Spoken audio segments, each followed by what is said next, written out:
They may look like they are typing, but what's happening here is serious competition. The students here are Brailling, just one of many events of the 2015 annual Braille Challenge.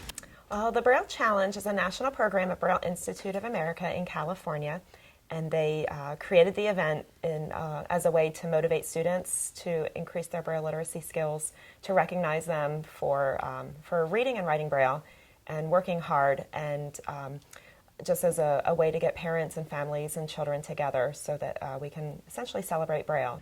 Blind and visually impaired students met at the Lion's Eye Institute in Ybor City for this regional qualifier. Competition is tough, but the theme is fun. Harry Potter. In Florida, we always do a theme related to the Braille Challenge. So every year there's a different theme. We've done Braille Wars, Red, White, and Braille. Last year was Rock and Braille. And this year is a Harry Potter theme, the Wizarding World of Braille. Students are tested in categories like speed, accuracy, and proofreading. The contest first began back in 2000 by the Braille Institute of America in Los Angeles, California. It's only national Braille literacy competition of its kind in the country. Organizers hope the event will challenge and reward blind students for their study of Braille. All the teachers here are really supportive, and they help us, and they take even extra time out of their schedule to make all this possible. And one of my vision teachers is like my second mom, so you build relationships with them too.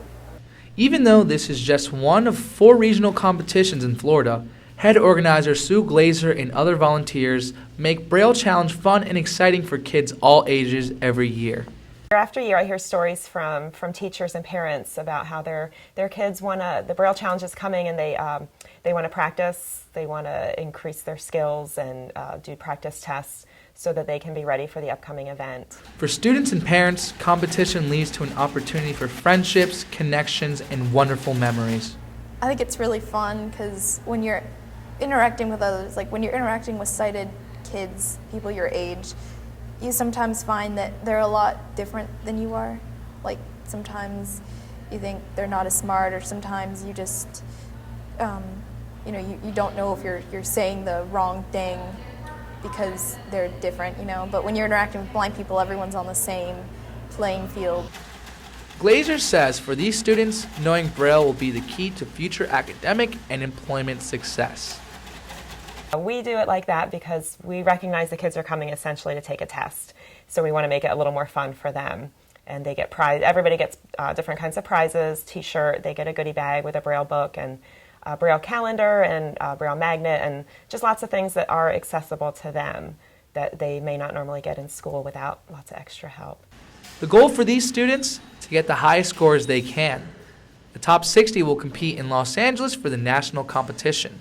I think a lot of times we forget that it's so easy for everyone that's sighted to be able to just interact with each other and understand what we see or we don't see. And when she gets to go, especially to the nationals where all the kids are very intelligent and they're all not able to see, a great part is when they're in actually the swimming pool. And basically when they take over the hotel swimming pool, it's all a ball of fun. But then for myself as a parent, I get to see other parents who also are in that same mode where they can just see their, all their kids having a good time together. And at the end of the day, it doesn't really seem to matter who gets the winning score. Participants are still pumped they can now see a bright future ahead. In Tampa, Kevin Coleman, Hawk TV News.